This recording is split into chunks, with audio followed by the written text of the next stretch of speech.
Bueno, chicos, qué pena, me tocó pedir asistencia porque no me está dejando grabar a mí, entonces ya creo que en este momento ya se inició la grabación. Vamos a continuar, me estaba presentando. Me indican, porfa, si en este momento están viendo las diapositivas en pantalla. Sí, señora. Sí, señora. Listo, entonces les cuento, mi nombre es Jenny Sánchez, soy enfermera de profesión. En este momento estoy trabajando como docente acá en la Universidad Adventista con el programa de enfermería y APH, pero mi función es sobre todo en la parte del centro de simulación clínica y con todo lo que tiene que ver con los cursos del centro de entrenamiento. Soy instructora de soporte vital básico y avanzado y dicto algunas clasecitas acá para los estudiantes que tienen que ver con esta temática de EKG.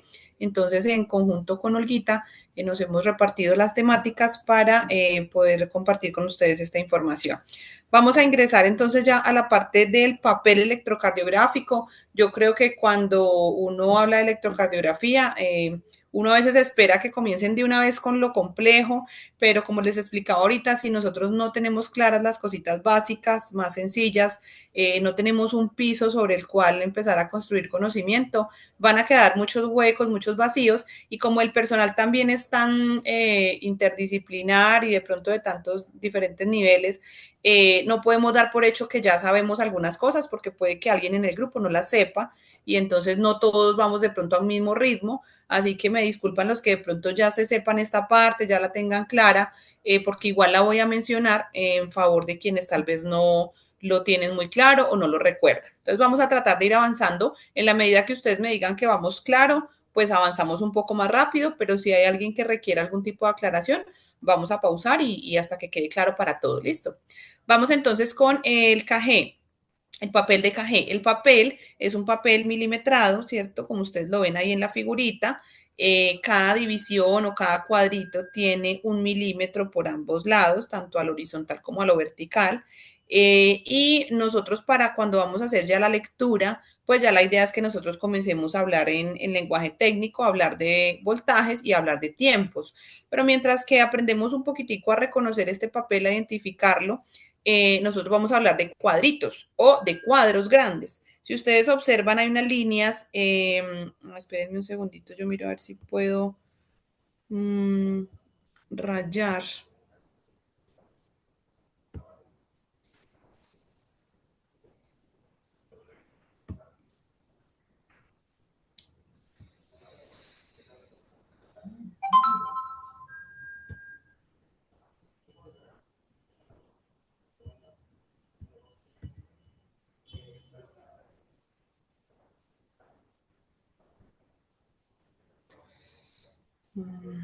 No, no encuentro cómo, no encuentro aquí mi lapicito para lápiz, a ver si por aquí ya. Si ustedes observan, aquí hay unas líneas que se ven un poco más gruesas, ¿cierto? Que nos hacen un recuadro como grande, pero dentro de ese recuadro grande vamos a ver también que hay unos cuadritos pequeñitos y que en cada recuadro grande estamos viendo que hay 5 cuadritos tanto hacia arriba como 5 cuadritos hacia el lado, ¿sí? Ahí les los estoy punteando. Entonces vamos a hablar de cuadritos pequeñitos y cuadritos grandes. Cuando ya tengamos claridad sobre lo que son cuadritos, pues vamos a hablar ahora sí de tiempos y de voltajes. Entonces, vamos a empezar con voltaje. El voltaje lo vamos a mencionar siempre como milivoltios.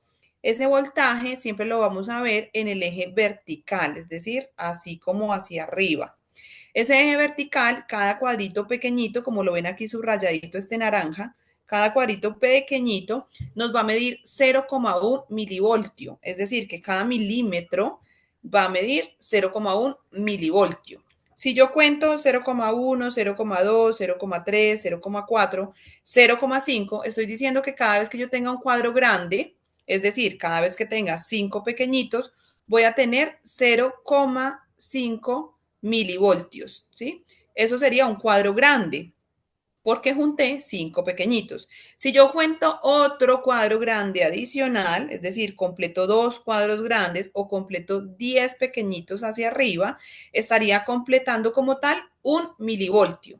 O sea que la información que nos tiene que quedar clara es que cada vez que yo tenga 10 cuadritos o 10 milímetros en el eje vertical, estoy teniendo milivoltio en el papel de electro, ¿listo? 1 milivoltio.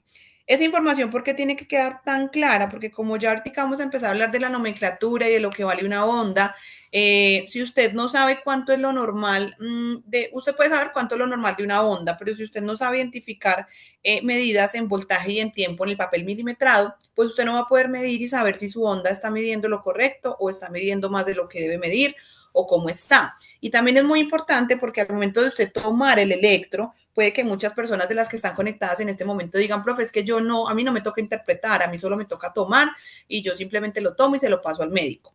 Cuando nosotros aprendemos a tomar electro, digamos que tenemos que tener en cuenta muchos aspectos, que no solamente es donde se colocan las chupitas, hay muchas cosas que necesitamos saber para que la toma quede correcta y la interpretación posterior también sea correcta.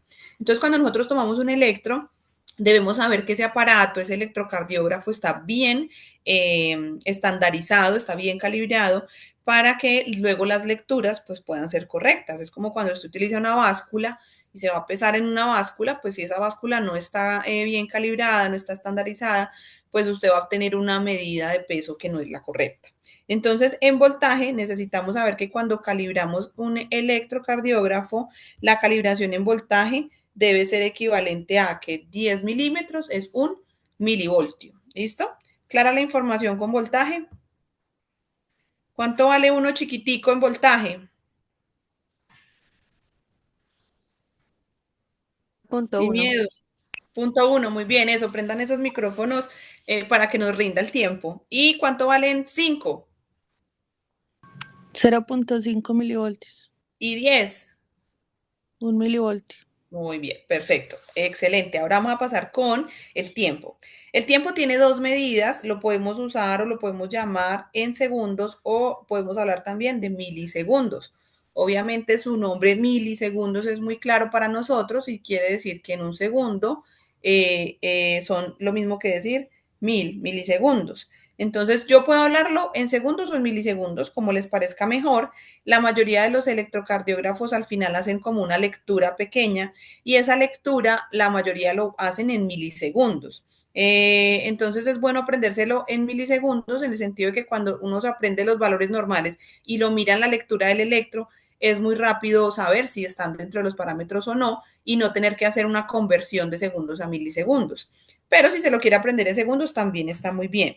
Lo otro que me parece adecuado del milisegundo es que a veces nos toca multiplicar 2, 3, 4, 5 cuadritos y como los milisegundos, digamos que son números enteros, se nos facilita la multiplicación, mientras que cuando hacemos en segundos, como son números decimales, se nos dificulta un poco al tener que multiplicar.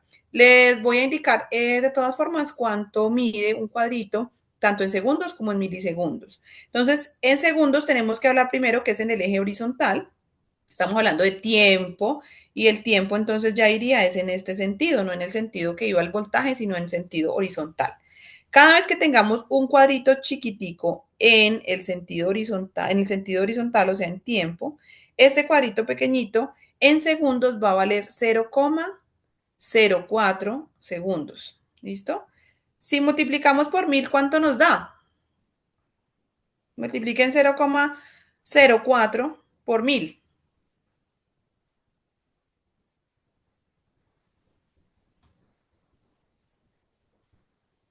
¿Cuánto les da?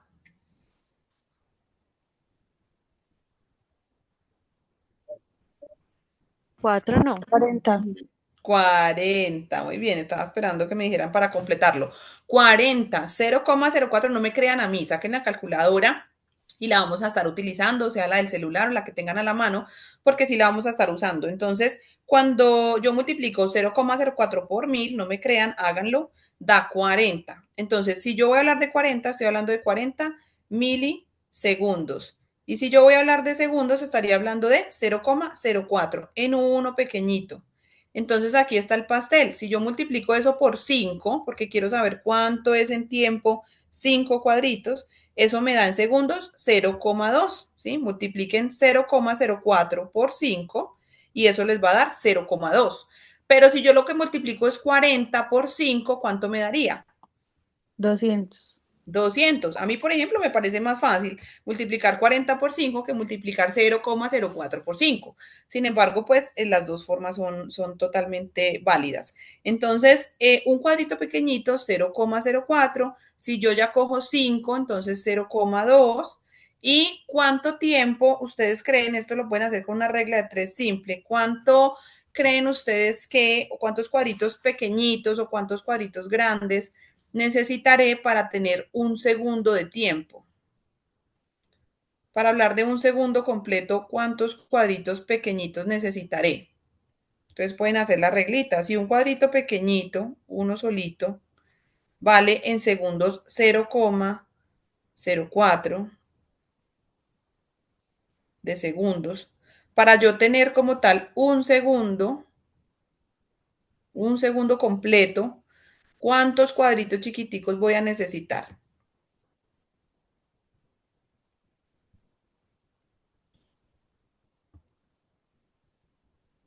Háganlo ustedes, a ver, y díganme cuántos cuadritos chiquiticos tendría yo para completar un segundo de tiempo. Ya les planteé la regla, solamente es que multipliquen y dividan.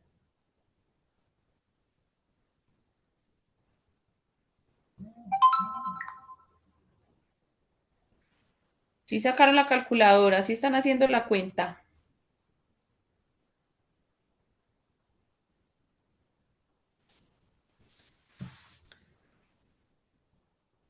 Ninguno.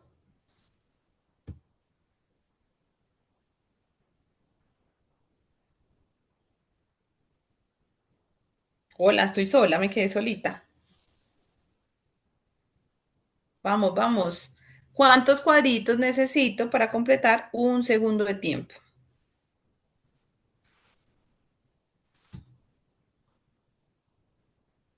Ninguno se atreve. No sé si está bien, pero me dio 25. Muy bien, perfecto, muy bien. Entonces, cada vez que yo tenga 25 cuadritos chiquiticos, voy a tener un segundo, ¿sí? Cada vez que yo tenga 25 cuadritos chiquitos, voy a completar un segundo. Entonces, ¿cuántos grandes serían? Si cada grande tiene 5 chiquitos. 5. Claro, porque 5 por 5, 25. 5, 10, 15, 20, 25. O sea que cada vez que yo vea en un papel de electro 5 cuadros grandes o 25 pequeñitos, ahí yo sé que hay un segundo de tiempo. ¿Listo? ¿Claro eso?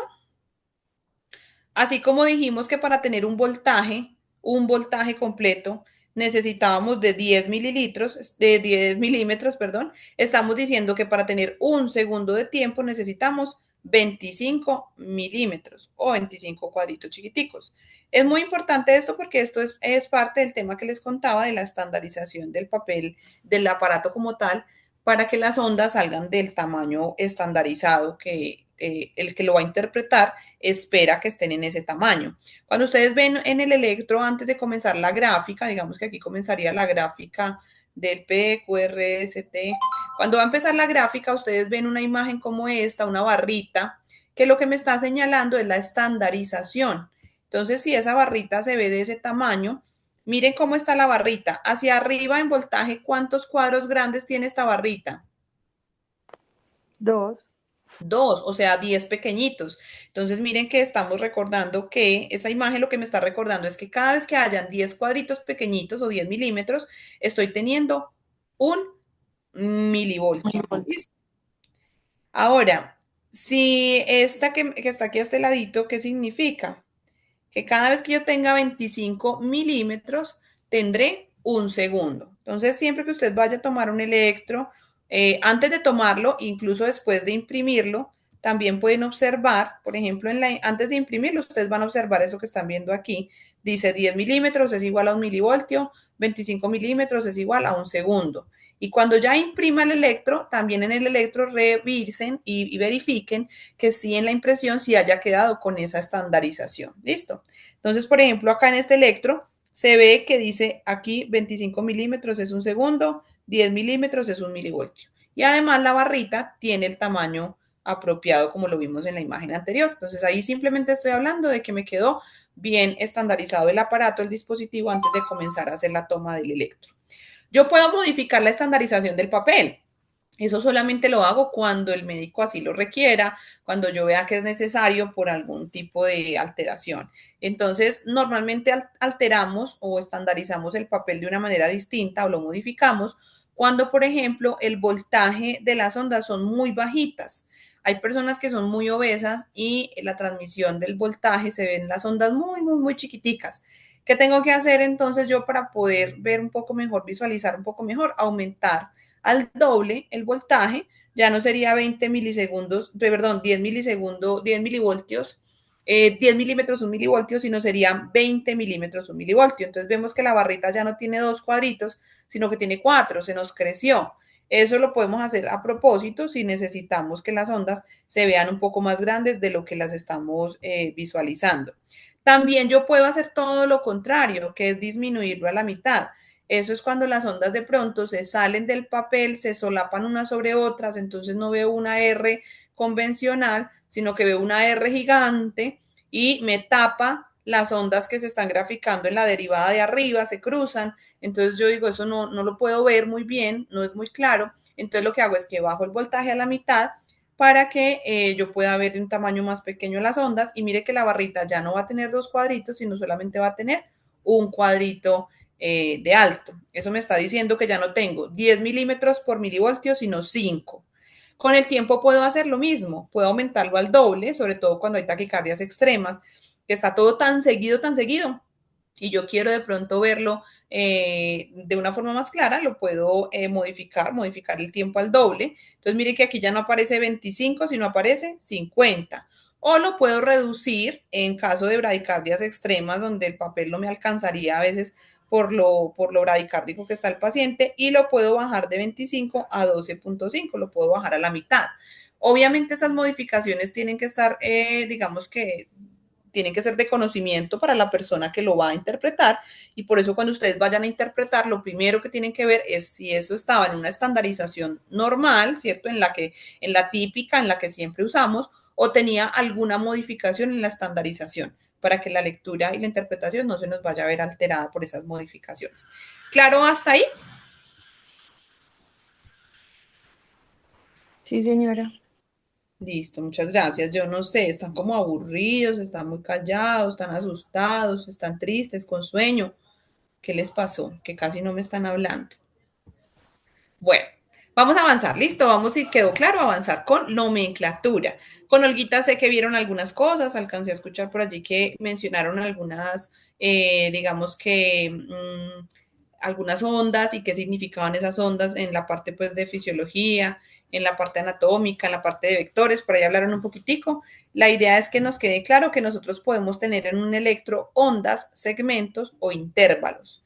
Es muy importante sobre todo hacer la distinción entre lo que es un segmento, lo que es un intervalo y lo que es una onda.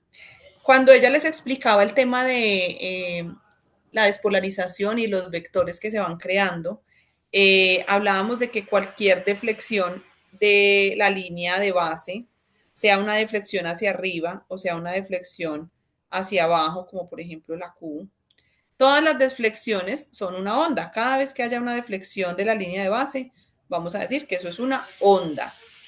Con ella vieron que todas las ondas que se grafican positivas es porque el vector que está observando, el ojito observador, está viendo que ese impulso se le acerca, y que cuando las pintan negativas es porque ese ojito observador está percibiendo que el impulso se le está alejando, ¿cierto? Entonces, eso quedó claro con Olguita, cuando una onda se pinta o se grafica positiva y cuando se grafica negativa. Sí, señora. Listo, entonces cualquier deflexión positiva o negativa se llama onda. Si la onda es muy grande, más de 5 cuadritos chiquiticos, se debería escribir o describir como minúscula. Por ejemplo, la P, que normalmente no mide más de 5 cuadritos, vemos que es una P minúscula. Lo mismo pasa con la Q, Y por ahí si alcanzamos a ver una onda U, también será muy minúscula, muy pequeñita, entonces se define con una letra minúscula. Mientras que si las ondas son mayores a 5 milímetros, la descripción que haríamos al escribirlo es de una letra mayúscula. Entonces normalmente las R's, que son de más de 5 cuadritos pequeñitos, pues se grafica o se escribe con una R mayúscula, lo mismo la S, lo mismo la T. Entonces, para que tengan en cuenta también al escribirlo, que deberíamos tener en cuenta si esa onda es mayor o menor a 5 milímetros para poder escribirlo de la forma correcta. Pasamos entonces con los segmentos. Los segmentos son la línea que une dos ondas entre sí. Entonces, si yo, por ejemplo, aquí tengo una P, aquí tengo una línea de base y empieza la Q, este pedacito que me está uniendo la P con la Q es lo que nosotros llamamos segmento. Normalmente va a ser una línea que está sobre la línea de base de toda la lectura, de todo el electro, de todo el gráfico, y me va a estar uniendo dos ondas o separando, como lo quieran decir. Si acá hay una onda y aquí está la otra onda, entonces a esta partecita isoeléctrica o plana es la que llamamos segmento. En cambio, el intervalo ya me va a incluir tal vez un pedacito de segmento, un segmento con una onda, o a veces puede tener un segmento y dos ondas. Entonces, por ejemplo, cuando yo veo aquí, voy a tratar de pintar el PQRST. Listo. Esta partecita que estamos viendo aquí puede llamarse segmento PR, porque es el segmento que me está uniendo la P con el complejo QRS. Pero si yo agarro desde que empieza la P y no solamente cojo la onda P, sino también cojo el segmento, o sea, estoy cogiendo segmento más onda, ese segmento más onda ya no se puede llamar segmento porque ya está incluyendo una onda. Entonces ahí es donde se empieza a llamar intervalo, una onda más una línea. ¿Qué otro intervalo ustedes creen que existe? Aquí está el pastel. Entonces, en intervalos tenemos el PR y el QT. El PR, entonces ya dijimos que era esta medición desde que empieza la P hasta que va a comenzar el complejo QRS. ¿Listo? Esta partecita se llama intervalo PR. Pero si yo quisiera tener el intervalo QT, entonces voy a volver a pintar aquí P, QRS, T. Si yo quisiera medir es el intervalo QT, ese intervalo va desde donde inicia el complejo QRS hasta donde termina la onda T. ¿Sí? Entonces miren que algunos intervalos, por ejemplo, este intervalo me está cogiendo la onda Q, la onda R, la onda S, el segmento ST y la onda T. ¿Sí? Me cogió un segmento y 4 ondas. En cambio, este solamente me está agarrando la onda P y el segmento PR, entonces solamente está agarrando una onda y un segmento. Entonces, como les decía, puede tener varias ondas y normalmente o clínicamente lo que nos interesa medir son el segmento ST y como intervalo, el intervalo PR y el intervalo QT. Eso es lo que vamos a tener en cuenta como unas mediciones importantes que tendremos que hacer. Claro que es una onda, que es un segmento y que es un intervalo para continuar. Sí. Bien, entonces aquí tenemos la imagen, aquí tenemos la onda P, aquí tenemos el segmento PR, que realmente, digamos que clínicamente no lo medimos nunca. Sabemos que hay una pausa fisiológica entre que la aurícula se despolariza hasta que el ventrículo se despolarice. O sea que esta pausa es una pausa fisiológica que normalmente no medimos, pero lo que sí nos interesa medir es la conducción desde la aurícula hasta el ventrículo. Por eso el que sí nos interesa medir no es el segmento PR, sino el intervalo PR como intervalo. Como intervalo iría desde que empieza la onda P hasta que empieza el QRS. Ese nos interesa mucho medirlo y lo vamos a estar hablando muchísimo cuando hablemos de bloqueos auriculoventriculares. Entonces, para que lo tengan ahí en cuenta, se mide desde que inicia la onda P hasta que inicia el complejo QRS. Es muy importante saber de dónde a dónde lo mido, porque si usted, por ejemplo, dice, eso es la P con el QRS, eso se mide desde que empieza la P hasta que acaba el QRS, ahí estaría mal medido. Es desde que inicia hasta que inicia, desde que inicia una onda hasta que inicia la otra. En cambio, si ustedes ven el intervalo QT, el intervalo QT si dijimos que es desde que inicia el QRS hasta que termina la T. Uy, esto se me torció. Vamos aquí. Intervalo QT, desde que empieza el QRS hasta que termina la T. Entonces, si usted me dice que el QT se mide, el intervalo QT se mide desde que empieza la Q hasta que empieza la T, me lo estaría midiendo mal, ¿cierto? Le estaría faltando todo este tramo por medir. Entonces, es muy importante que anoten por allí y no se les olvide de dónde a dónde se mide cada intervalo. Ahora, tenemos el complejo QRS con 3 ondas. Se llama complejo porque está compuesto por 3 ondas, la Q, la R, la S. Con el complejo QRS es muy importante saber que no siempre se va a ver la Q o se va a ver la R o se va a ver la S. A veces podemos tener, por ejemplo, un complejo RS y sin embargo se llama complejo QRS. O podemos tener una Q con una R y no tener S, ¿sí? O podemos tener el típico QRS. O podemos tener también un QR, a veces ya se los pinté, un QR, o un RS que no tenga Q pero tenga R y tenga S, ¿sí? Entonces hay como distintas morfologías que yo voy a encontrar del complejo QRS y eso va a depender mucho del ojito que esté observando, si se está observando que ese impulso se está alejando o se está acercando, y de los vectores, como les explicaba ahorita Olguita, del tamaño del vector y de la dirección del vector. Entonces puedo tener varias tipologías de complejos QRS. Por aquí tenemos al segmento ST, mire lo que les decía, siempre que hablamos de segmentos, hablamos de una línea isoeléctrica. Entonces este segmento ST es el que me separa o me une, como lo quieran decir, el complejo QRS con la onda T. Por eso se llama ST. ¿Listo? S es lo último que sucedió y T es la onda que sigue, entonces se llama segmento ST. Por aquí también les voy a pintar de una vez lo que denominamos como punto J. Este punto J es justamente el puntico donde la S terminó. Donde la S termina se denomina punto J y se debería encontrar siempre el punto J en la línea de base. Cuando nosotros observamos un punto J por acá arriba o un punto J por acá abajo, eso lo vamos a ver en isquemias más tardecito, es lo que denominamos un segmento ST o con supradesnivel o con infradesnivel. O sea que el punto J me marca o me deja ver muy claramente si el segmento ST está en la línea de base o está muy por encima o muy por debajo. Y eso me sirve mucho para identificar los supra o los infradesniveles del ST.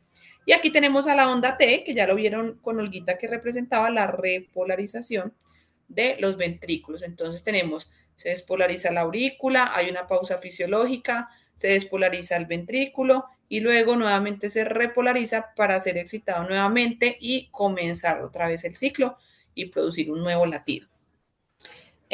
Claro, con los intervalos, con los segmentos, con cada onda, y mire que la secuencia es súper fácil porque es en el orden del abecedario, P, Q, R, S, T, así que es muy sencillo aprendernos el orden de las ondas. Entonces aquí están seleccionaditos cada uno de ellos. El intervalo PR, miren la lineecita amarilla, la flechita nos indica muy bien de dónde a dónde va, y el QT de dónde a dónde va. Tenemos el segmento ST y ahí terminaríamos pues como con cada una de las ondas. Vamos a mirar un poquito las derivaciones. También con Olguita hablaron un poquito acerca de los ojitos observadores, de los electrodos que yo le coloco al paciente. Vamos a recordar un poquitico esta parte de lo que son las derivaciones que yo observo en un EKG normal. En un EKG básico yo voy a observar 12 derivaciones. Ya si yo deseo observar derivadas derechas, derivadas posteriores, pues habría que hacer otra toma de electro con esa aclaración, si es que yo necesito por algún motivo tener esas derivadas como extra. Pero las derivadas que siempre nos van a salir en un electro son 12. Tenemos algunas que las llamamos del plano frontal y otras que llamamos del plano horizontal. Estas del plano horizontal también son unipolares y se conocen con el nombre de precordiales. Estas derivaciones del plano horizontal o precordiales son las derivadas que se forman gracias a las chupitas que yo le coloco al paciente en el pecho alrededor del corazón. Por eso le decimos precordiales. Y van desde B1 a B6. La colocación la recuerdan, alguien que rapidito, aunque aquí no está pues en la imagen, me recuerden cómo se colocan esas derivadas precordiales, en qué espacios, en qué líneas, cómo las colocan.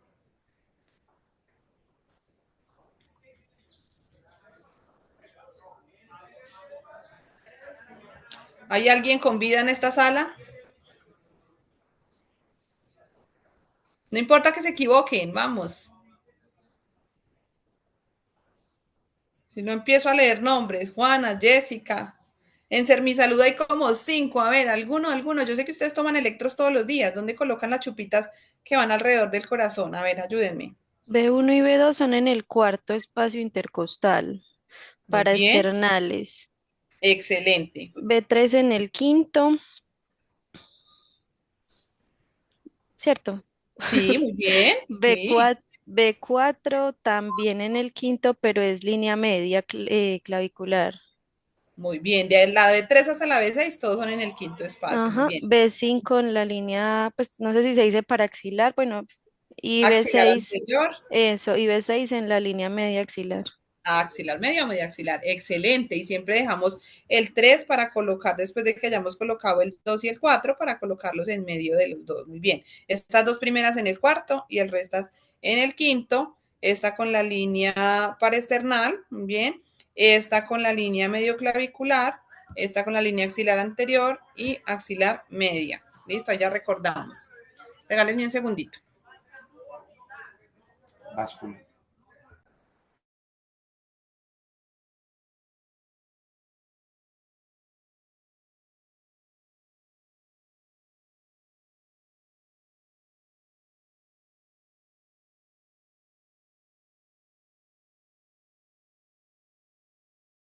Bueno, seguimos muy bien. Entonces, ya recordamos la colocación de las precordiales. Entonces, dijimos que puede tener varios nombres: precordiales, derivaciones del plano horizontal, y son derivadas que nos dan una visión unipolar de un solo polo. Listo. Vamos con las del plano frontal. Las del plano frontal tenemos dentro de este plano tanto las bipolares como las unipolares. Estas bipolares fueron como las primeritas que se crearon y se originan digamos que de la interacción entre dos polos, por eso se llaman bipolares. D1 es la interacción de la mano derecha con la mano izquierda, donde siempre decimos que hay un polo negativo donde arranca y un polo positivo donde llega. Y esa diferencia de esas dos polaridades me dan la gráfica en el electro de D1. Aquí está D1. D2 se origina de la interacción de lo que la paletica del electrodo que yo coloco en la mano derecha con el pie izquierdo. Ahí tenemos a D2. Y D3, también lo mismo con los polos. El polo de donde arranca es el negativo, a donde llega es el positivo. Y tenemos a D3 que se forma desde la mano izquierda hasta el pie izquierdo. Ahí sería D3. Entonces, esas derivadas se me forman de una interacción entre las paleticas que yo le coloco al paciente en sus miembros superiores e inferiores, teniendo en cuenta que el miembro inferior derecho es un polo a tierra y que la interacción se da entre los siguientes tres miembros. Y las unipolares ya se conocen también como derivadas aumentadas, por eso el nombre de A en cada una de ellas: A de aumentada, B de vector, y la última letra me dice si es derecho, izquierdo o pie. Entonces esta R es derecho, L de izquierdo y F de pie, de foot. ¿Listo? Entonces esas aumentadas también obviamente van a tener que ver con lo que yo le coloco al paciente en las extremidades. O sea que las de las extremidades me forman las del plano frontal y las de las precordiales me forman las del plano horizontal.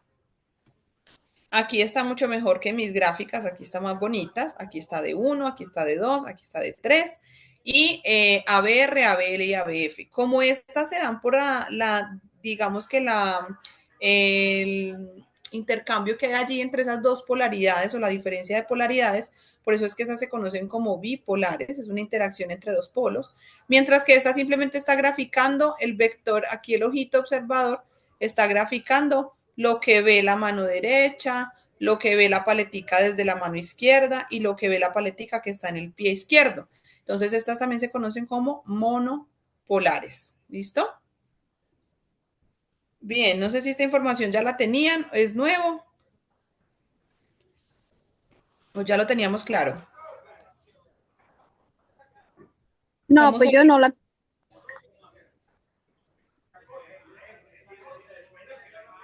no la tenían por ahí presente. Bueno, algunos sí de pronto están recordando, otros si es nuevo, pues me encanta porque la idea es que aprendan cositas nuevas y que uno dice, ay, pero yo para qué quiero saber eso. Ya se van a dar cuenta a lo largo del curso que toda información sirve, nada de esto nos va a sobrar.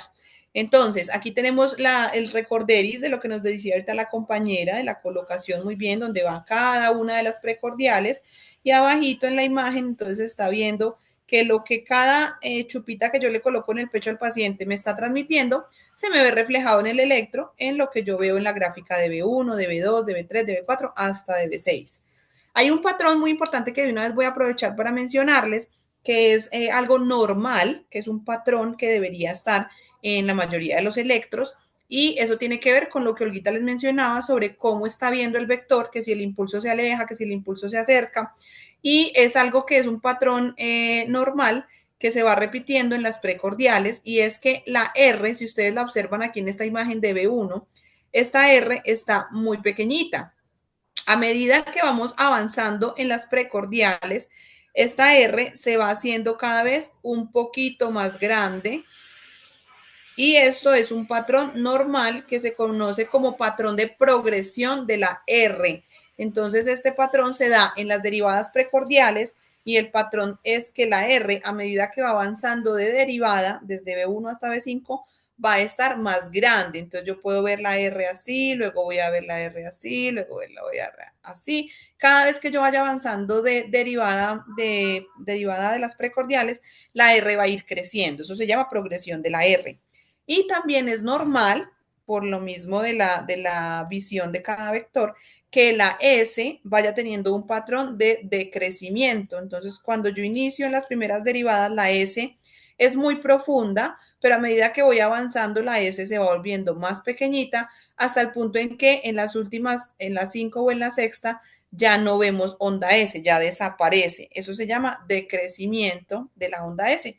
Entonces es digamos que un patrón que es normal, que la R progrese y la S decrezca. ¿Listo? Eso es un patrón que debemos tener claro que existe. También en esta imagen nos ayuda a ver muy bien que cuando yo le coloco las derivadas precordiales y las de las extremidades al paciente, pues esta es la mano derecha del paciente, la mano izquierda, el pie, y cuando esto comienza a hacer interacción, ya vieron que aquí se formaba de 1, que aquí se formaba de 2, que aquí se formaba de 3, y además las precordiales también están aquí alrededor. Entonces, ahí se nos forma el famoso triángulo de Beethoven, y también vienen como a jugar un papel importante todas las precordiales, y se juntan todas las derivadas, y es lo que finalmente observamos en un electro completo de 12 derivadas.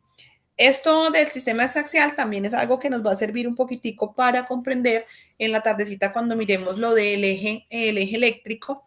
El eje es algo que también vamos a aprender a medir en este curso, y eso viene de este mismo sistema exaxial que nos recuerda, es como si nosotros quisiéramos coger al corazoncito como centro.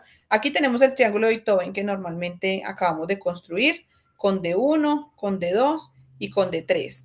Pero lo que vamos a hacer con esas derivadas de 1, de 2, de 3 es que las vamos a ir corriendo como para que atraviesen el corazón por todo el centro, y se nos forme el sistema exaxial, donde se nos van a formar unos ángulos que, como les decía, nos va a servir para cuando estemos haciendo la determinación del eje eléctrico. Entonces, mire que si de 1 lo bajamos para que atraviese por todo el centro del corazón, aquí sigue estando de 1, pero la bajamos un poquito. De 2 la vamos a correr también hacia el centro para que atraviese el corazón. De 3 la vamos a correr también hacia el centro para que atraviese el corazón. Y ya teníamos las otras derivadas, que son ABR, que aquí está también, ABL, y ABF. Lo que hacemos es que simplemente las alargamos un poquito para que se nos formen estos ángulos. Cada ángulo va a ser de 30 grados, ¿sí? Hasta que lleguemos a los 360 grados. Entonces, aquí al ladito les muestro la imagen.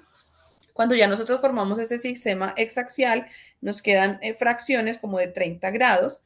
Esta que está pasando aquí atravesando por toda la mitad sería de 1, y esta que está atravesando aquí de manera vertical sería ABF.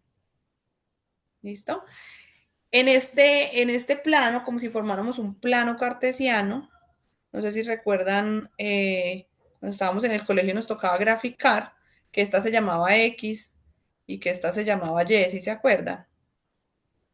Aquí es un plano muy parecido, solo que ahora esta se va a llamar D1 y la otra se va a llamar ABF. Esto nos sirve mucho para comprender lo del eje eléctrico, por eso lo vamos a ver en la tarde, así que no voy a profundizar ahorita, pero sí para que sepan de dónde salió, dónde se construye y que es simplemente cómo confluyen todas las derivadas, como si el corazón fuera el centro de cada una de ellas.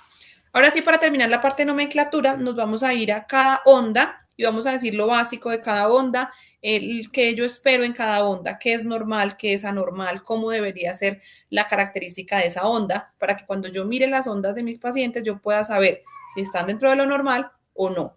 Vamos a ver que algunas ondas la mayoría de las ondas las medimos tanto en tiempo como en voltaje, pero algunos complejos solamente nos interesa saber el tiempo, o sea, nos interesa saber cuántos segundos o milisegundos se está tardando en hacer ese evento fisiológicamente. Entonces, en la P, es la primera onda, primera onda positiva, perdón, que se ve en el trazado electrocardiográfico, la primerita que yo mire después de la barrita que les dije, esa será la onda P. Normalmente estará positiva, pero ¿en cuáles derivadas? Recuerdan, según la vista del observador, en D2, en D3 y en ABF se va a ver muy positiva, ¿cierto? Pero si nosotros la vemos en ABR, vamos a ver que es negativa por la visión que tiene ABR de lo que está ocurriendo con el vector eléctrico, que se le está alejando en lugar de acercarse. Entonces la podemos ver negativa. ¿Qué más podemos decir de la onda P? Pues ya lo dijimos ahorita, que representa la despolarización de la aurícula. Recuerden que cuando hablamos de despolarización, podemos estar pensando en que esa aurícula lo que se está es contrayendo, es decir, está eyectando todo su fluido, todo lo que tiene allí, está eyectándolo hacia los ventrículos. Entonces, hablar de despolarización es lo mismo que hablar de contracción. Entonces, cuando yo veo una onda P en un electro, estoy pensando que ahí las aurículas se están contrayendo. Luego, ¿cuánto debe medir? Entonces, una onda P en cuanto a voltaje no debería medir, y para que nos lo aprendamos de manera fácil, lo vamos a hacer primero con cuadritos y luego hacemos la interpretación de cuadritos a voltajes y a segundos. Pero nos vamos a aprender que una onda P no debería medir más de 2.5 milímetros, tanto de ancho como de alto. ¿Sí? Entonces, cuando usted mire una onda P, usted observe si esa onda P dura más de 2,5 cuadritos o se levanta más de 2,5 cuadritos. Y ya con eso estamos viendo si está dentro de las métricas normales o se está saliendo de lo normal.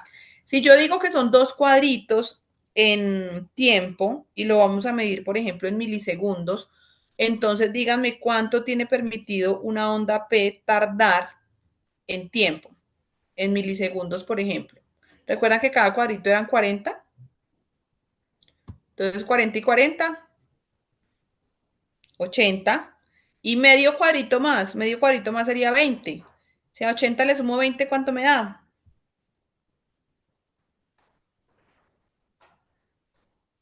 Aquí está, aquí les tengo el pastel, solamente lo tienen que decir. 100. 100, muy bien. 100 milisegundos es lo máximo que tiene permitido durar una onda P, desde que inicia hasta que acaba, ¿sí? Lo medimos abajo porque estamos midiendo tiempo, estamos midiendo en forma horizontal. Ahora, en voltaje, entonces, ¿cómo se traducen esos 2.5 milímetros? ¿Se acuerdan que decíamos que en voltaje cada cuadrito chiquito era coma 1? Entonces llevamos coma 1, coma 2 y medio cuadrito. Entonces, por eso decimos coma 25, 0,25. Eso significa 2,5 cuadritos hacia arriba, 2,5 cuadritos hacia lo largo, ¿sí? Entonces, ahí estamos diciendo que esas son las medidas permitidas para una onda P, tanto en altura, o sea, en voltaje, como en duración. ¿Listo? En tiempo. Lo pueden decir en segundos o en milisegundos, pero me parece que queda más fácil en milisegundos. Eso es lo que les puedo decir de la onda P, digamos que las características principales. La onda P también es muy simétrica, a diferencia de ahorita que vamos a ver de la T, es muy simétrica, es redondeada, o sea que no es normal que yo vea una P toda puntuda, ella es redondeadita, es simétrica y ya lo que es las características pues que les acabé de mencionar. Pasamos al intervalo PR. ¿Con la onda P está claro o hay alguna otra duda con la onda P? Claro. Listo, gracias Sofía. Vamos entonces con el intervalo PR. Dijimos que el segmento PR pues no lo vamos a medir y que lo que nos parece pues clínicamente importante es medir como tal el intervalo. Entonces el intervalo PR, vuelvo y les repito, desde que inicia la P hasta que empieza el complejo QRS. ¿Cuánto debe durar? Porque yo puedo saber muy bien de dónde a dónde lo mido, pero si no me aprendo cuáles son las medidas óptimas o correctas, pues no voy a saber si tengo un intervalo PR bueno o malo o alterado. Debe durar entre 120 a 200. Cuando yo tengo un rango de entre tanto y tanto, ese rango no se puede ni superar ni puede ser menor. Entonces, si yo digo que, por ejemplo, en la onda P, miren que en la diapositiva anterior hablamos de que la onda P debe medir 2.5, pero no es un rango, sino es como una medida máxima. O sea que si usted tiene una onda P que le duró un solo cuadrito o le duró dos cuadritos, está bien, porque está dentro del rango permitido, que es máximo 2,5 cuadritos. Entonces aquí tenemos es como un máximo de medida, mientras que acá sí tenemos un rango, porque estamos hablando de un intervalo, tenemos un rango. Ese rango va entre 120 a 200, o sea que si yo tengo un intervalo PR que me mida menos de 120, eso va a ser malo. Pero si yo tengo un intervalo PR que me mida más de 200, también va a ser malo. Los dos extremos serán malos. ¿Alguien aquí recuerda qué pasa cuando un intervalo PR mide menos de 120?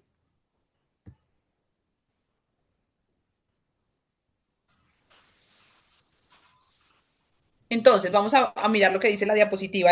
Yo necesito saber qué significa fisiológicamente para poder saber qué pasa cuando se acorta y qué pasa cuando se alarga.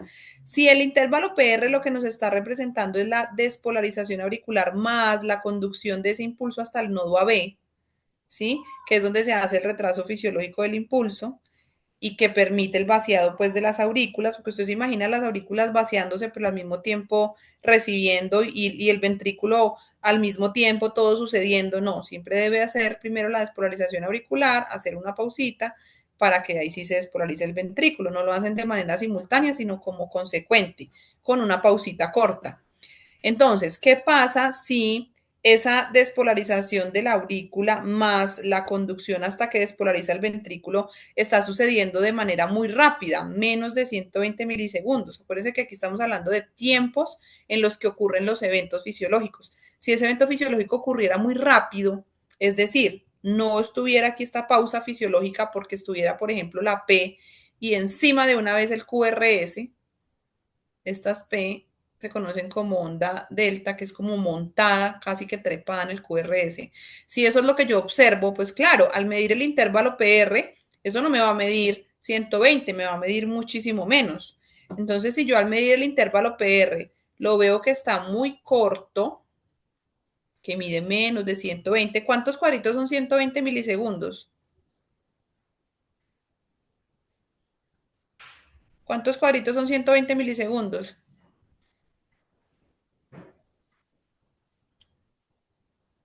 Si cada uno es 40.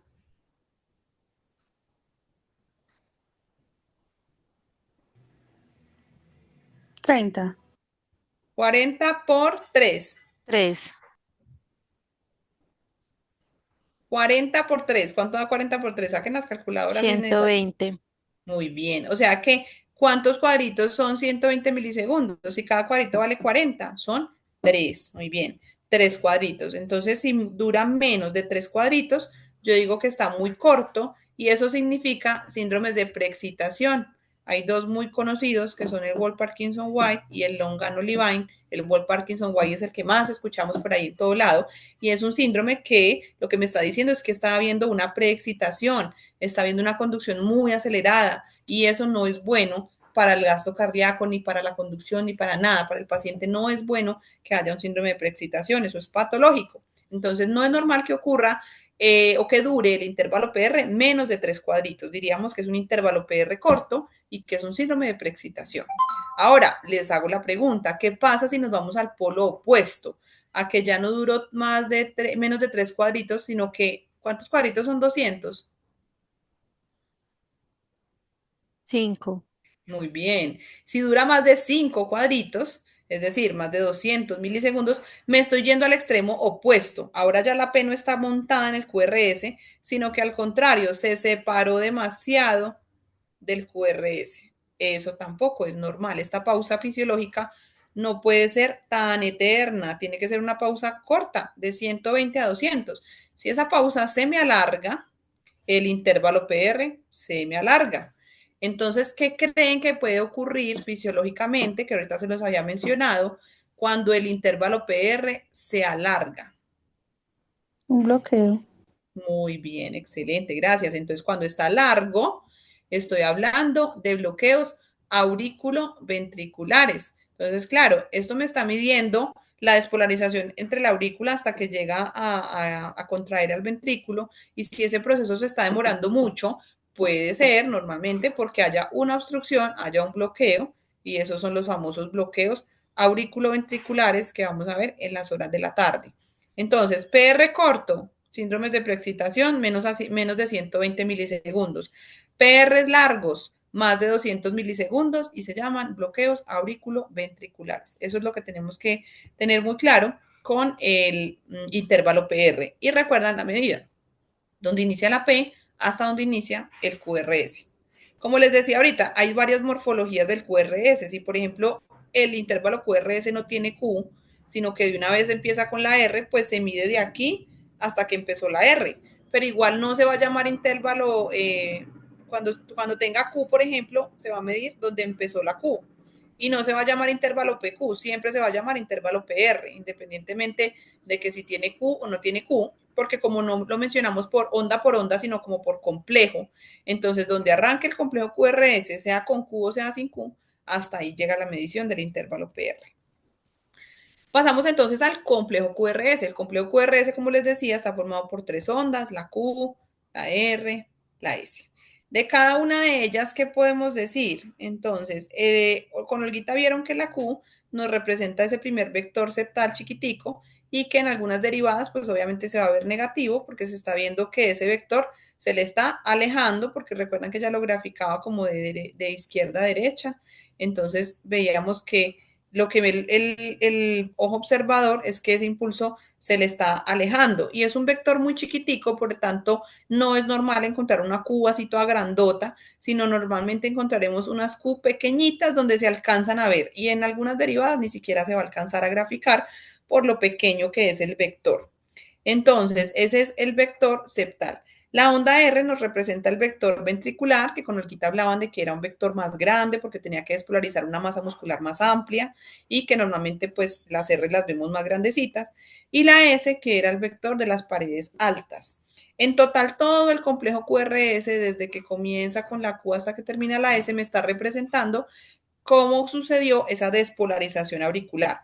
O sea que aquí no nos interesa saber como complejo como tal, lo que nos interesa saber es cuánto dura.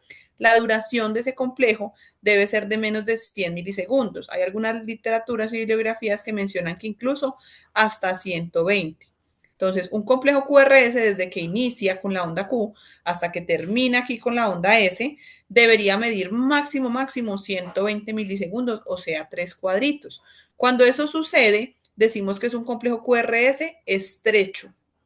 Cuando ese complejo QRS tarda más tiempo en acontecer, desde que inicia hasta que termina ese evento, decimos entonces que esos son complejos QRS anchos, porque se tardan más de 120 milisegundos. Entonces se hace la Q, la R y la S, pero cuando usted va a medir cuánto tardó en hacer todo eso, usted va a decir, no, tardó más de 120 milisegundos.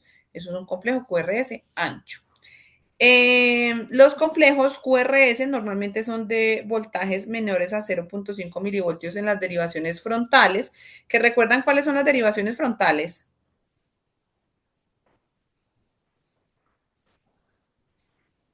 De las 12 derivadas, ¿cuáles son las frontales? Las Las primeritas. precordiales.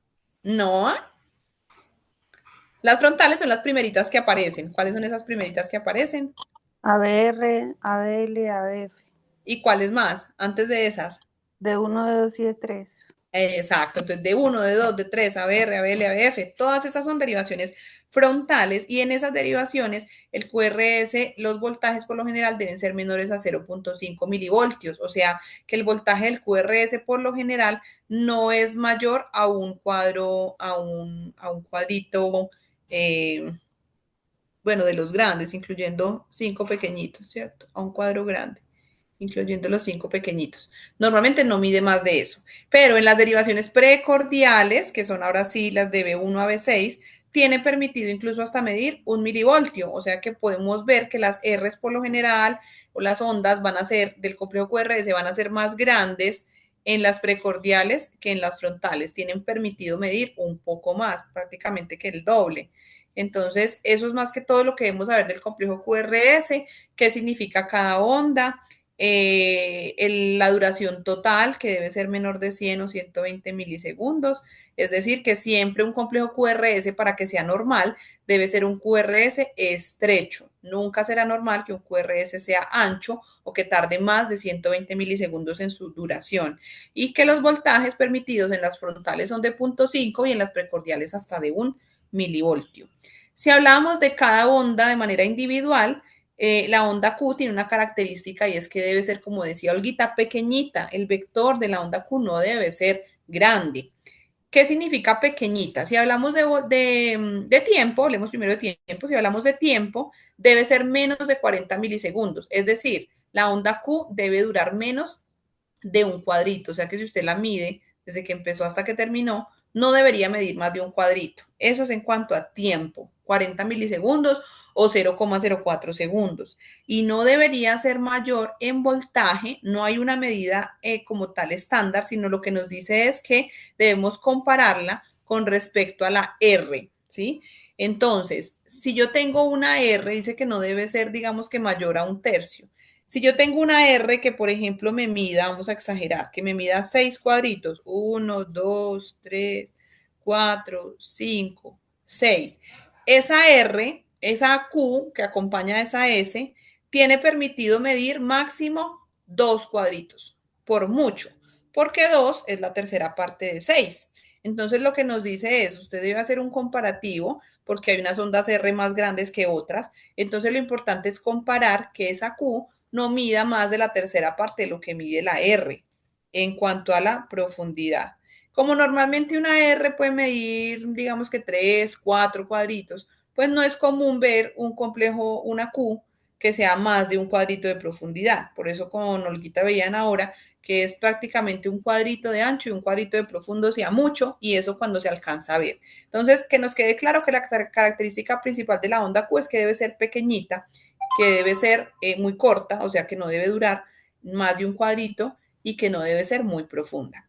En la R, vamos a mirar que es el responsable entonces del vector ventricular, ¿cierto? Ya lo vimos ahorita, y que también debe ir progresando de B1 a B5 y no debe medir más de 25 milímetros en las precordiales ni más de 15 en las frontales.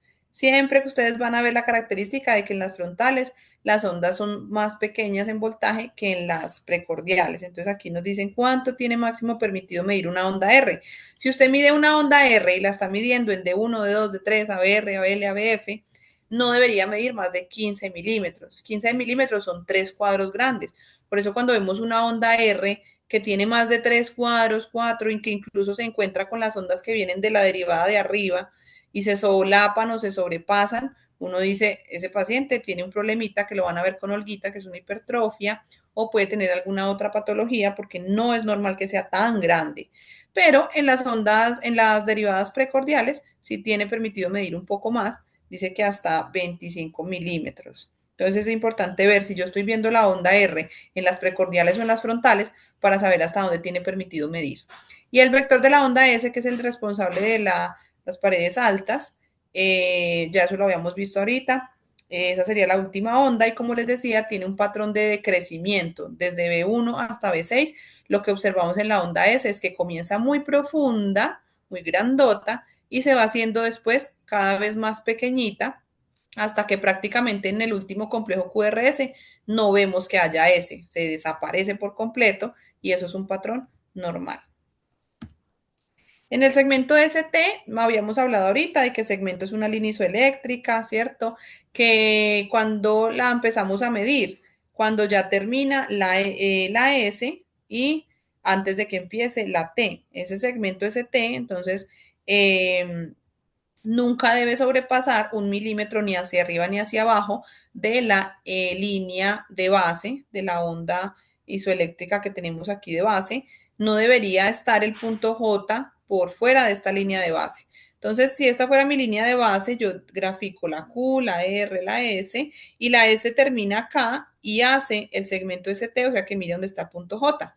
Pero si yo el punto J no lo tengo ahí, sino que hizo Q, R, S, y por aquí estaría la T, entonces el punto J quedó por acá arriba. Eso no es normal. El punto J debe estar en la línea de base. Perdón que mis dibujitos son muy feos. Ahorita les voy a mostrar en una imagen cómo se vería, pero lo importante es que sepamos dónde se mide el punto J, que es el punto justo donde termina la S, y ahí comienza a medirse el segmento. O sea que miren que el segmento no necesito saber cuánto dura, o sea, no lo necesito saber en tiempo, sino lo que me interesa saber es que no tenga un voltaje ni hacia arriba ni hacia abajo, que esté plano, que esté isoeléctrico. Eso es lo que me interesa saber del segmento ST. Vamos a profundizar en la tarde cuando veamos isquemias, por eso no hablo mucho más ni muestro más imágenes, porque en la tarde cuando hablemos de isquemias hablaremos un poquito más. Si ustedes ven acá, dice que cada infra o supradesnivel hace referencia a un marcador de hipoxia celular, o sea que eso lo vamos a hablar en el componente de isquemias. Y vamos a mirar con la onda T, que como hablábamos ahorita, es la repolarización del ventrículo.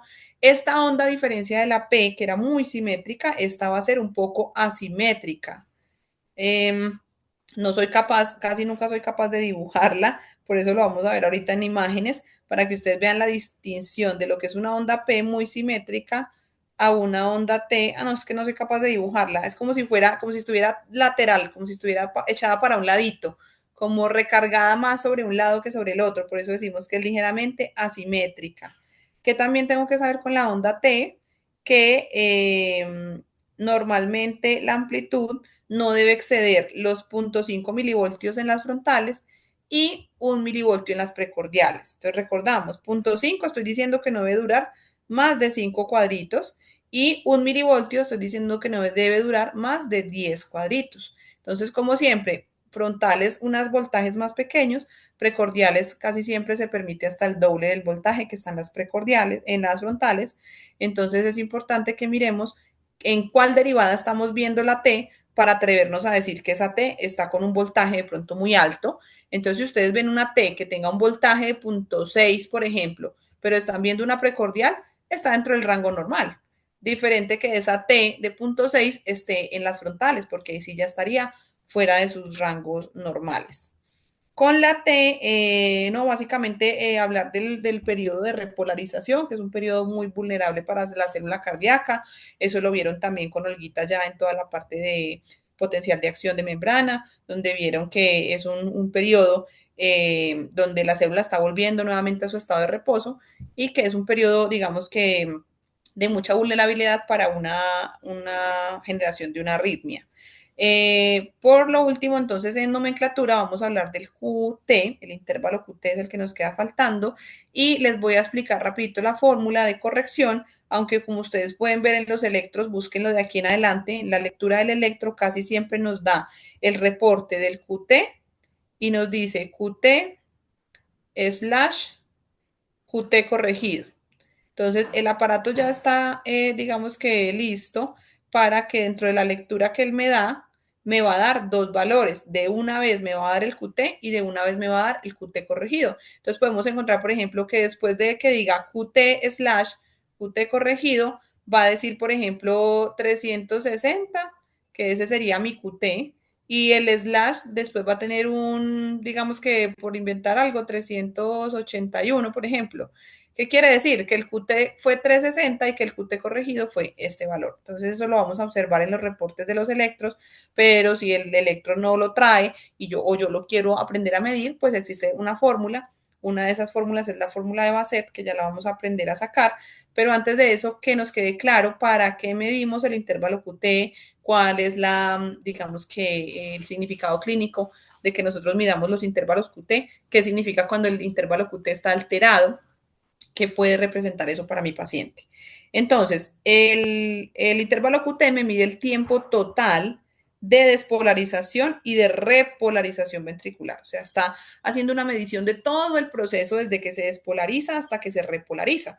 Por eso es que vemos que incluye el complejo QRS, pero también incluye el segmento ST y la T, porque está mirando no solo la parte de la despolarización, sino también toda la parte de la repolarización.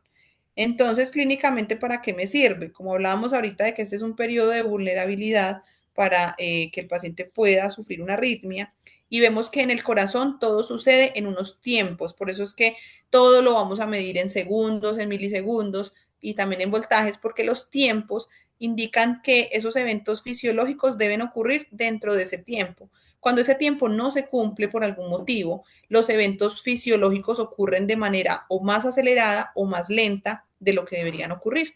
Y cuando eso pasa, eso trae alguna consecuencia para el paciente. En este caso, cuando el intervalo QT altera su tiempo de duración estándar, puede hacer que el paciente esté, digamos que más predispuesto a sufrir una arritmia. Estos valores, bueno, recuerdo aquí de dónde a dónde va. Miren que acá dice, desde que inicia la Q hasta que termina la T. Ese es el valor o las medidas desde dónde hasta dónde lo voy a medir. Otra cosa importante que tenemos que saber con el intervalo QT es que la frecuencia cardíaca puede hacer variar el intervalo QT, ¿sí? Pero independientemente de que la frecuencia cardíaca pueda hacer ciertas variaciones en esa medición, para eso vamos a aprender a hacer la fórmula del QT corregido, no debería exceder los 440. De hecho, la mayoría de bibliografías dice que el QT debería medir entre 9 a 11 cuadritos. Háganme ustedes, porfa, la interpretación de cuántos serían 9 cuadritos y cuántos serían 11 cuadritos. Para que hagamos el rango, ya no hablando de cuadritos, sino hablando de milisegundos. ¿Cuántos milisegundos son 9 cuadritos? 9 por 4.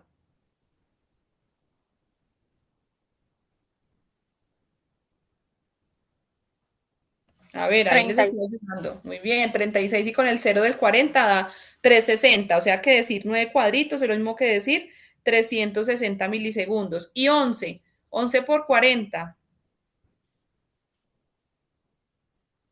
Serían 440. Excelente. Entonces, ¿yo qué digo? Que un intervalo QT normal no debería medirme ni menos de 360 ni más de 440. O sea que si el paciente tiene un QT de 400, ¿cómo está? A ver, rápido. Yo les digo valores y ustedes me dicen si está corto, si está largo o si está normal. Si el QT le midió 400, ¿cómo está?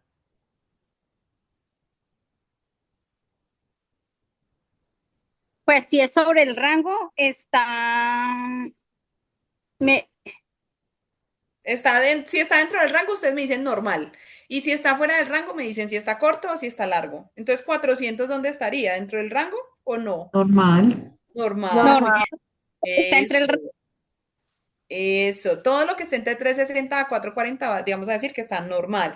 Ahora, hay varias bibliografías, por ejemplo, acá ustedes pueden observar que hay una bibliografía que dice que el QT debería, bueno, esta está en otra diapositiva que no tengo aquí, que en algunos casos las edades del paciente también pueden hacer que esos rangos varíen. Entonces van a encontrar bibliografías que digan, por ejemplo, que en las mujeres puede ser normal que sea 360 o un poquito menos, que en los hombres puede tener permitido medir un poquito más, pero finalmente si nosotros ampliáramos el rango a lo máximo permitido y generalizáramos el sexo del paciente y la edad, diríamos que mínimo, mínimo 360 y máximo, máximo 440. Entonces, si el QT del paciente midió 310, ¿qué me dicen? pues no está entre el rango. Y está Así como sí, 310, ¿corto o largo? corto, Muy bien. ¿Y si tiene 460? pues está largo. Largo. Eso, muy bien. Entonces, lo importante es que tengamos en mente cuál es el rango permitido y cuál es la alteración que estoy encontrando. ¿Está dentro del rango? O sea, está normal. ¿O está fuera del rango porque está muy corto o fuera del rango porque está muy largo? Por lo general, como les decía ahorita, no debería ni estar corto ni estar largo porque ambos van a hacer que este periodo de repolarización pueda estar vulnerable al que el paciente pueda recibir un impulso, digamos que adicional, extra al impulso normal y pueda responder a ese impulso y entonces genere un nuevo latido que no estaba, digamos que preparado para realizar y ahí se genere una arritmia. Entonces, ¿qué vamos a ver acá? Vamos a ver la fórmula de Bassett para corregir lo que es el QT y poder saber cómo sacamos este QT corregido. ¿Para qué lo corregimos o por qué lo corregimos? Porque acá dijimos que la frecuencia cardíaca puede hacer que el QT varíe. ¿Por qué la frecuencia cardíaca puede hacer que el QT varíe? Yo les voy a tratar de pintar aquí un paciente taquicárdico. Perdón por los dibujos, pero este lápiz no raya muy bien que digamos. Si aquí el paciente está taquicárdico, es decir, cada latido, cada complejo QRS se está dando de manera muy seguida, y yo mido, por ejemplo, aquí el QT, este QT va a estar más corto de lo normal porque la frecuencia cardíaca está alterada. Entonces podríamos decir que son inversamente proporcionales. A mayor frecuencia cardíaca, ¿qué pasa con el QT? Se acorta, ¿sí? Se acorta el QT. Entonces, ¿qué pasaría si yo tengo una frecuencia cardíaca baja? A menor frecuencia cardíaca, ¿qué pasaría con el QT? Si es inversamente proporcional. ¿Cómo sería un latido bradicárdico? Voy a intentar hacerlo aquí. Se Se puede alarga. prolongar. Ah, muy bien. Como está bradicárdico, cuando yo lo mida, pues va a estar más largo. Entonces, por eso decimos que es inversamente proporcional. A mayor frecuencia, más corto. A menor frecuencia, más largo. Entonces, en las bradicardias tiende a estar largo, en las taquicardias tiende a estar corto, pero es por la frecuencia cardíaca que me hace como una influencia ahí en la medición. Para evitar esta variabilidad por la frecuencia, lo que hacemos es hacer la fórmula o aplicar la fórmula de Bassett, que como ustedes ven aquí en la fórmula, incluye el RR. ¿Qué significa el RR? Pues la distancia que hay entre una R y otra. Es decir, si esto es un latido y este es otro latido, pues básicamente lo que está haciendo la fórmula de Bassett es incluir en la fórmula la frecuencia cardíaca del paciente para poder mirar que no afecte o poder hacer que no afecte como tal el QT. Entonces aquí están los valores de QT corregido, en hombres debería estar siempre menor a 0,39 o si lo basamos a milisegundos serían 390 y en mujeres máximo hasta 410 o 0,41. ¿Cómo la vamos a aplicar? Muy sencillo. Aquí tenemos el primero que sacar el QT. Entonces, como ustedes ya aprendieron a sacar el QT, miren que el QT se saca desde donde empieza la Q, aquí está, de azulito, hasta donde termina la T, ¿sí? ¿Cuántos cuadritos hay desde que empieza el Q hasta que termina la T? Cuéntenlos. Hay 1, 2, 3, 4, 5, 6, 7, 8 cuadritos. Esos 8 cuadritos los vamos a multiplicar ¿por qué? ¿Por cuánto? Vamos a hacerlo en segundos. En segundos habíamos dicho que cada cuadrito era 0,04. Entonces, como encontré 8 cuadritos, desde donde empieza el QRS hasta donde termina la T, encontré 8 cuadritos, ¿cuánto da 8 por 0,04? Yo les dije que tuvieran la calculadora ahí afuera listica porque la vamos a usar. 32. Muy bien, Sí. 0,32, ok, 0,32, o sea que ese es mi QT. Entonces la fórmula que me dice, miren la fórmula acá, la fórmula me dice que yo saco el QT en segundos y que después lo divido por la raíz cuadrada del RR en segundos. Esa es la fórmula. Entonces vamos aquí nuevamente. Por ahora de la fórmula hemos reemplazado que el QT de mi paciente me midió 0,32 porque me midió 8 cuadritos y cada cuadrito en segundos son 0,04. Ahora lo tengo que dividir por la raíz cuadrada del RR. Ojo con lo que les voy a decir. No es cualquier RR. La idea es que lo hagamos con el RR precedente. O sea que si yo voy a medir el complejo, el intervalo QT acá en este latido, el precedente es justamente el anterior. Y desde el anterior hasta este voy a medir cuánto hay. Esta es la RR precedente. A esa RR le voy a sacar la raíz cuadrada, pero primero saquemos el RR y luego sí le sacamos la raíz cuadrada. ¿Cuántos cuadritos hay desde esta R hasta la siguiente R? Miren que hay 3 cuadritos de los grandes completicos, ¿cierto? Tenemos 5, 10, 15, exactamente 15. ¿Cuánto da 15 Otra vez, 15 cuadritos multiplicado por ¿cuántos? Y lo vamos a hacer en segundos. ¿Por cuánto? 0,04. Muy bien, ¿cuánto da? Serían 60, Hágalo en la, 0,06. hágalo en la calculadora. 15 por 0,04.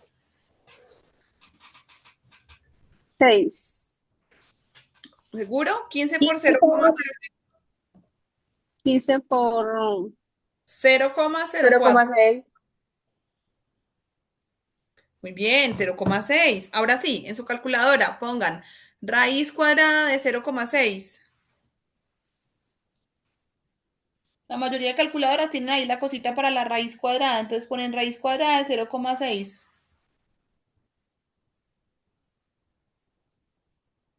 ¿Cuánto les dio? Raíz cuadrada de 0,6. Si tienen la opción en la calculadora. Mi celular sí la tiene, no sé si todos tengan allá la opción de raíz cuadrada. No, la Entonces, mía no. ¿no? Entonces le ponen raíz cuadrada de 0,6 y a mí, por ejemplo, en mi calculadora me dio 0,77. Ahora sí vamos a terminar de reemplazar la fórmula. Cojo este mismo 0,32 y lo divido en la raíz cuadrada de 0,6 que me dio 0,77 y eso me da 0,41 segundos. Si lo quiero pasar a milisegundos serían 410 milisegundos. Entonces puedo decir que mi QT es de 0,32 y que mi QT corregido es de 0,41. O también puedo decir que mi QT era de 320 y que mi QT corregido es de 410, si lo estoy diciendo en milisegundos. Pero cuando hagan la fórmula, aplíquenla todo en segundos. Apliquen el QT en segundos, el RR en segundos, todo en segundos. Y ya al final, si ustedes quieren, hacen la conversión del resultado a milisegundos. ¿Quién se atreve a explicarme la fórmula? ¿Cómo la entendió? ¿Quién se atreve a decirme, vea, yo cojo esto, hago esto, sumo esto, multiplico esto y le saco la raíz cuadrada de esto? A ver.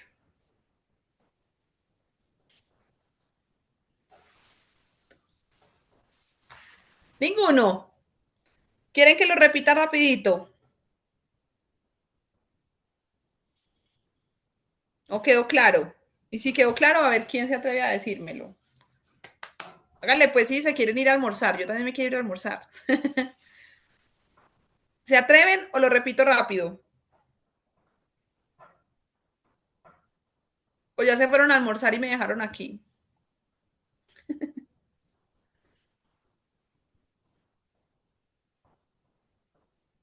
Pues decimos que las R's es la distancia, que es la que se mide, ¿cierto? Muy bien, para la parte de acá abajo de la fórmula, sí, debo medir la distancia entre una R y otra y como lo voy a hacer en segundos, debo multiplicar ese número de cuadritos, esa cantidad de cuadritos por 0,04. Entonces, lo que hicimos para sacar esta parte de aquí abajo fue que contamos cuántos cuadritos hay entre una R y la siguiente R, pero recuerden lo que les dije, debe ser la R anterior a donde yo haya medido el intervalo QT, ¿sí? Entonces aquí contamos que habían 15 cuadritos y esos 15 cuadritos los multiplicamos por 0,04, que es lo que vale un cuadrito chiquitico en segundos, 0,04. Pero nos faltó entonces esta parte de aquí arriba. ¿Cómo sacamos esta parte de aquí arriba? ¿Cómo sacamos primero que todo el QT?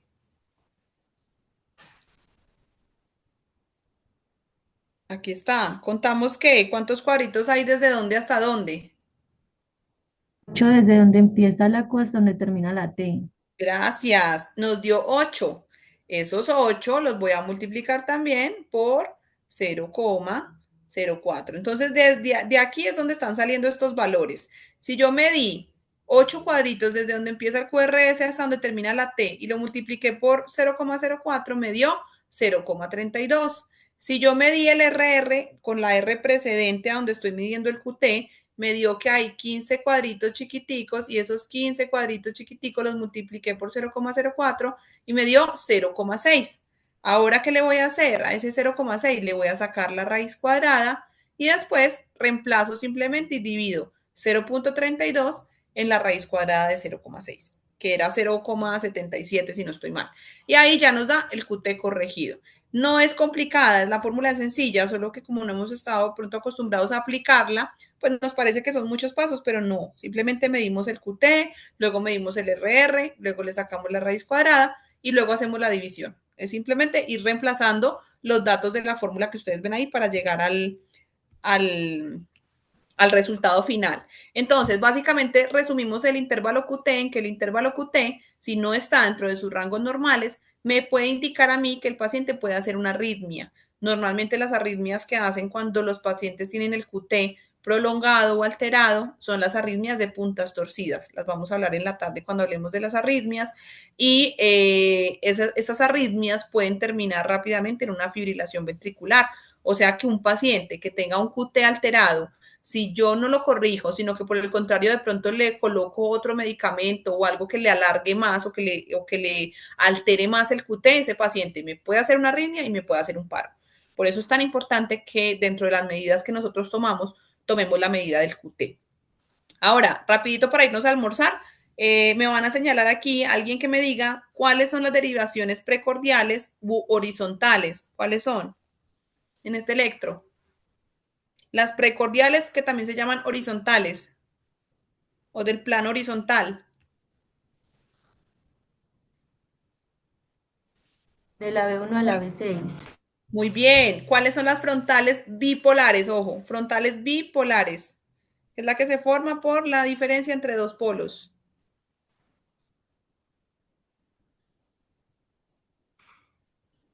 Atrévanse, no importa que se equivoquen. ¿Cuáles son las derivaciones frontales bipolares?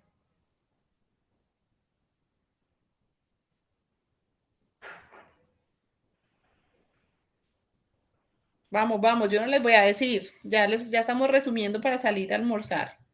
¿Cuáles son las derivaciones frontales pero bipolares?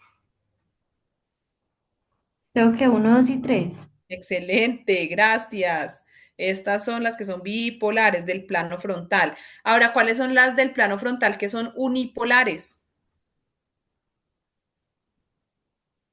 Que dijimos que se llamaban también ampliadas. ABR, ABL y ABF. Gracias, ahí está, muy bien. Y muéstrenme acá, ¿alcanzan a ver aquí la estandarización? ¿Cómo está esa estandarización? ¿Qué dice?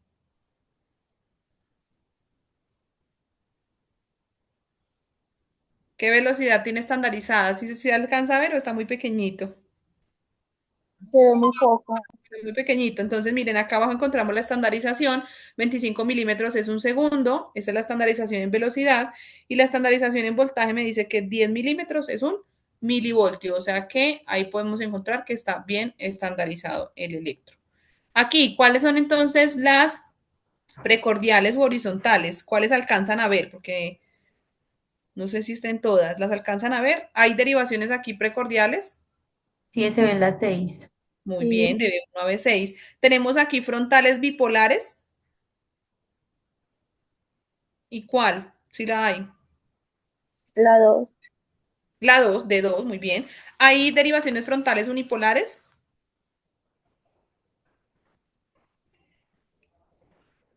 No sé. No hay, ¿cierto? No vemos. ¿Y la estandarización cómo creen que está? Miren la barrita. ¿A ustedes les parece esta barrita normal? ¿O cómo la ven?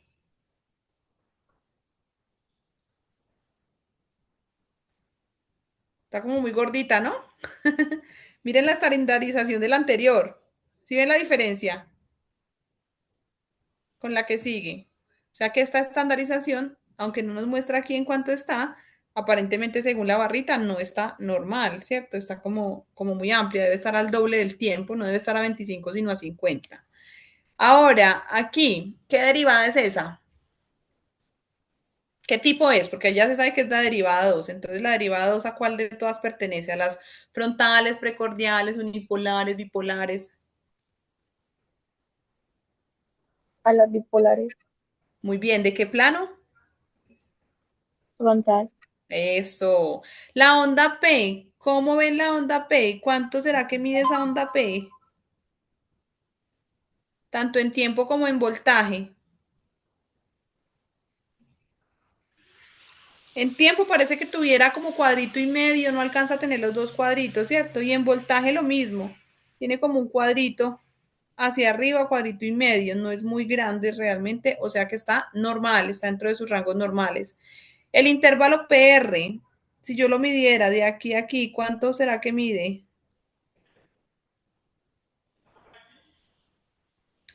Aquí tiene como 2, 3, como 4, máximo 5 cuadritos. ¿Estaría normal ese intervalo PR?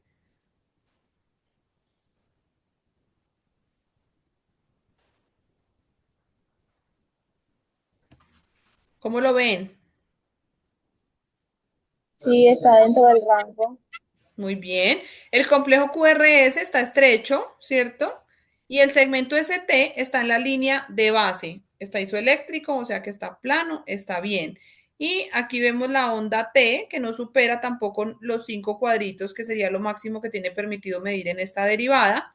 Y está redondeada y un poquito asimétrica, o sea que esa onda T también está normal. ¿Cómo ven aquí entonces la derivación de 1? ¿Qué le ven de extraño a esta derivación de 1? ¿Le ven algo raro o está normal?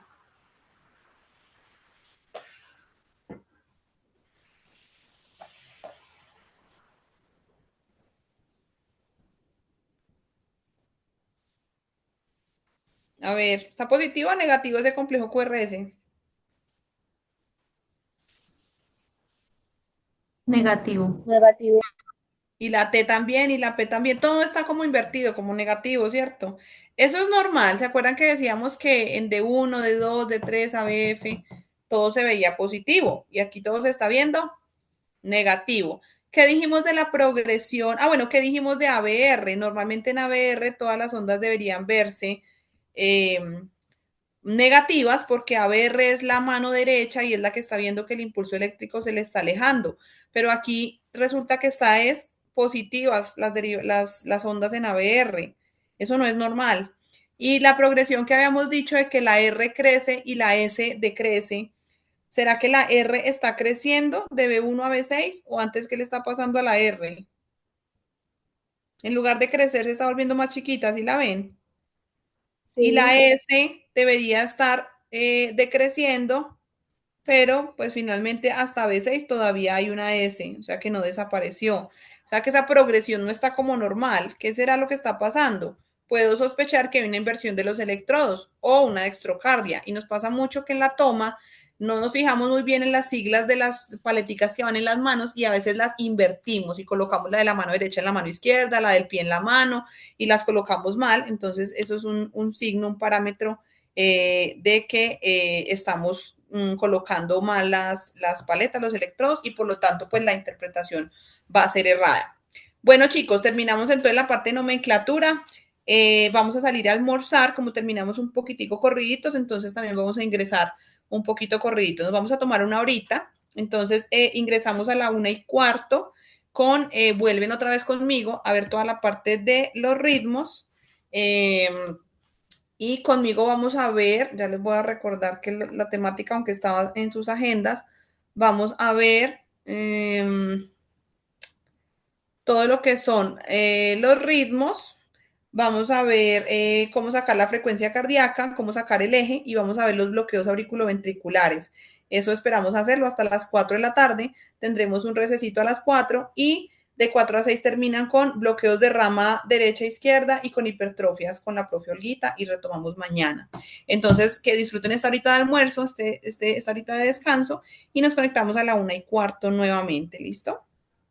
Pueden salir y vuelven a entrar por el mismo link. Muchísimas gracias, ya nos vemos. Gracias. Vale, que estén bien.